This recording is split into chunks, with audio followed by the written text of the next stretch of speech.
Magandang gabi po at happy Sabbath. Ngayon po ipagpapatuloy na natin ang pagbabasa sa Genesis. Napakaganda po talaga ng istoryahan po, ang istorya ni Joseph. Bago po natin ipagpatuloy, tayo po muna ay manalangin. Ama namin Diyos sa langit, maraming salamat po sa inyo sa loob ng salingkong nagdaan na kami po inyong iningatan.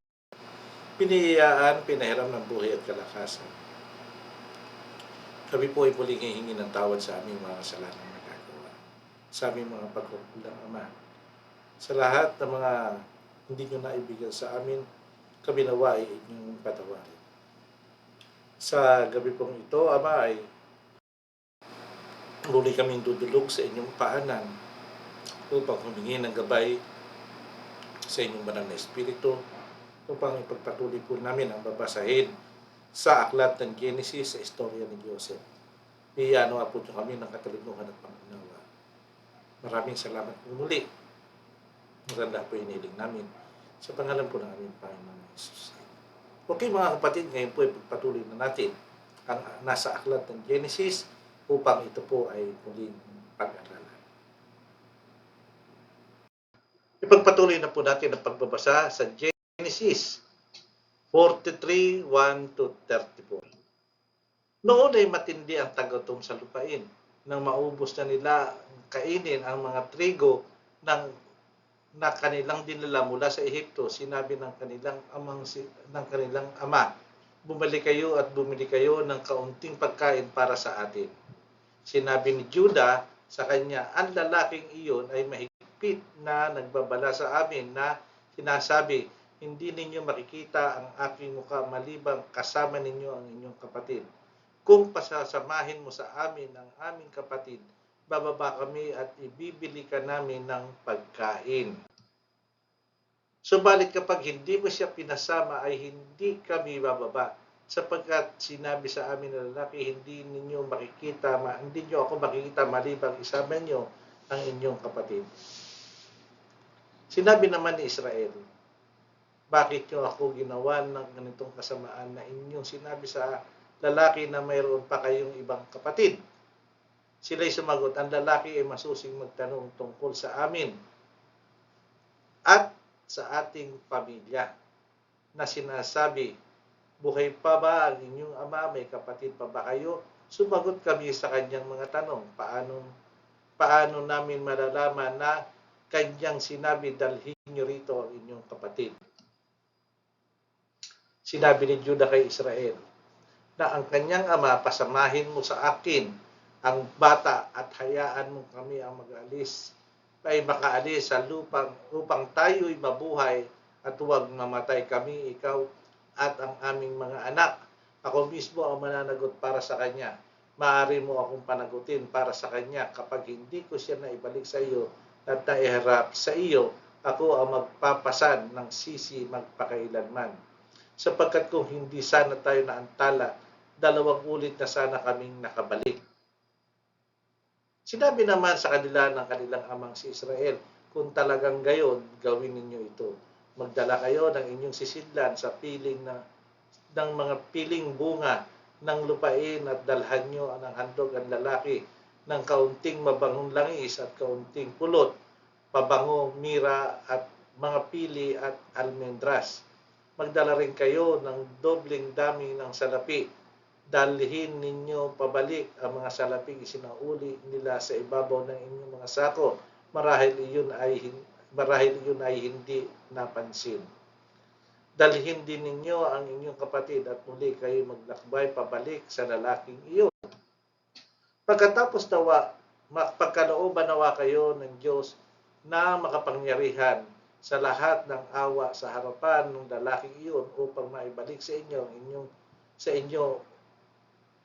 inyong isa pang kapatid na si Benjamin. At kung ako'y mangulila, ako'y mangungulila. Kaya't dinala ng mga lalaki ang handog at ang dobling dami ng salapi at si Benjamin. Sila'y pumunta ng sa Ehipto at humarap kay Jose. Nang makita ni Jose si Benjamin na nakasama nila, ay sinabi niya sa katiwala ng kanyang bahay, dalhin mo ang mga lalaking iyan sa bahay magpatay ka ng hayop at ihanda mo, sapagkat ang mga lalaking iyan ay manananghalian kasalo ko. Dinala ng katiwala ang mga lalaking iyon sa bahay ni Jose. At ang mga lalaki ay natakot sapagkat sila'y dinala sa bahay ni Jose. At sinabi nila, dinala tayo rito dahil sa salaping sinaoli sa ating mga sako noon upang magkaroon siya ng pagkakataong dakpin tayo at tayo kunin bilang mga alipin, pati na ang ating mga asno. Kaya sila'y lumapit sa katiwala ng bahay ni Jose at kinausap nila sa pintuan ng bahay.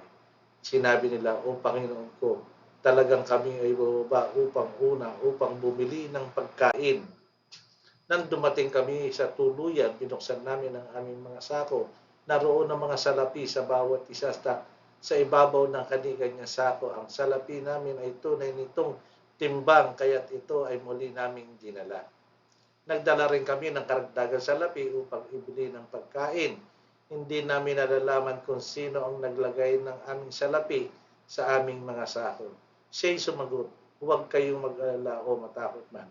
Ang Diyos nyo at ang Diyos ng inyong Ama ay nagbigay sa inyo ng kayamanang nasa inyong mga sako. Tinanggap ko ang inyong salapi. Pagkatapos ay dinala niya si Simeon sa kanila.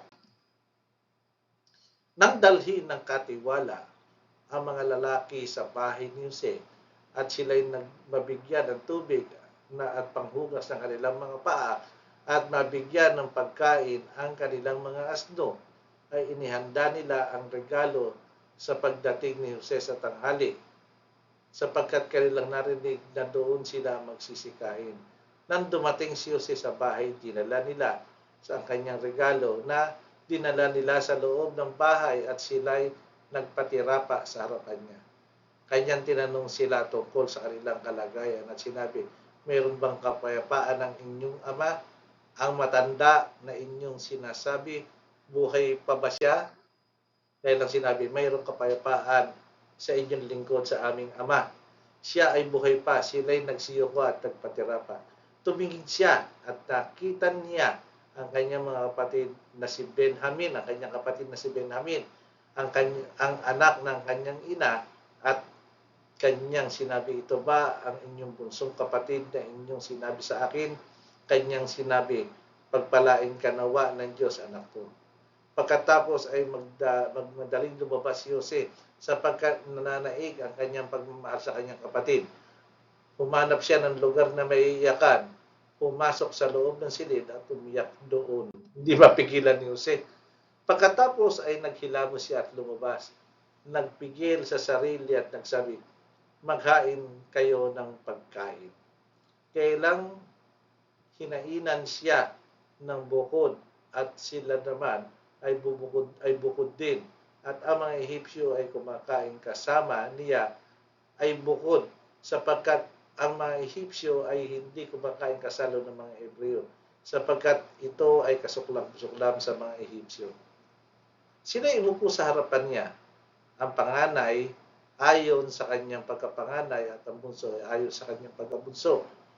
At ang mga lalaki ay nagtinginan sa isa't isa na may pagkamangha mula sa hapag ni Jose ay dinalhan sila ng mga pagkain, subalit ang pagkain ni Benjamin ay 5 ulit na mas marami kaysa alinmang sa kanila. Kaya't sila'y nag-inuman at nagkatuwaan kasama niya. Napakagandang istorya. Napakagandang istorya po. Tunay na kapanapanamik at para bang gusto mong malaman agad yung mga susunod na pangyayari. At talagang pinagpala si Joseph, pati sa utak, sa katalinuhan. At kumisan ay hindi pigilan ng kanyang emosyon dahil tulad yun, sabi nga siya'y naiyak. Talagang mahal niya ang kanyang mga kapatid kahit na ginawan siya ng kasamaan. Sa ating pagpapatuloy mga kapatid, sa pagtatapos, tayo po muna ay manalangin. Ama namin Diyos sa langit, maraming salamat po sa inyo.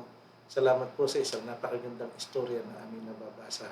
Nanawa ito'y maging inspirasyon po namin sa aming buhay. At tunay nga po na inyong mga panukala ay mangyayari ayon sa inyong banal na kalooban. Salamat po sa inyo at sana po, Ama, ngayong araw ng Sabat ay pagpalain naman po niyo ang bawat isa sa amin. Humihiling din po kami ng kagalingan para sa aming mga karamdaman sa pangpisikal at espiritual. Salamat po sa pakikinig yung palagi sa aming mga panalangin. At ang lahat po hinihiling namin at pinagpapasalamat sa inyo. Alang-alang po lahat ito sa pangalan ng aming Panginoon Jesus. Amen. Okay, maraming salamat po at magkita-kita tayo muli bukas sa ating bahay-sambahan upang purihin at sambahin ang ating dakilang lumikha. Happy Sabbath po.